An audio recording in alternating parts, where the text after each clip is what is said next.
Hello বন্ধুরা, চলে আসলাম একটা নতুন মিনি ভ্লগ নিয়ে। আজকে সকালটা শুরু হয়েছে ডিম পোচ আর পরোটা দিয়ে।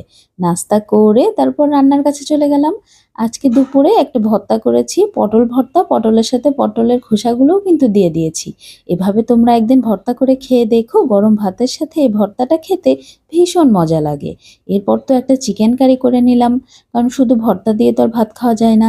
চিকেন কারিটার জন্য মশলাটা ভালোভাবে কষিয়ে নিয়ে চিকেন কারিটা বানিয়ে ফেলবো। একদমই ঝোল রাখবো না, একদম মাখো মাখো অবস্থায়। দেখো কত সুন্দর কালারটা এসেছে। তো রান্না বান্না শেষে সবাইকে খেতে দিচ্ছিলাম, আর আমি নিজেও একটু খেয়ে নিলাম। এরপর তো একটু রেস্ট করতে হবে। তারপর ঘুম থেকে উঠে সন্ধ্যার নাস্তার জন্য একটু ছোলা রান্না করলাম। তো ছোলা রান্নার পরে বাসার সবাই বলল একটু বেগুনি খেতে ইচ্ছা করছে, তাই সকলের আবদারে একটু বেগুনিও রান্না করে ফেললাম। তো সন্ধ্যাবেলায় যদি গরম গরম এরকম মচমচে বেগুনি সাথে ঘুগনির সাথে যদি মুড়ি থাকে, তাহলে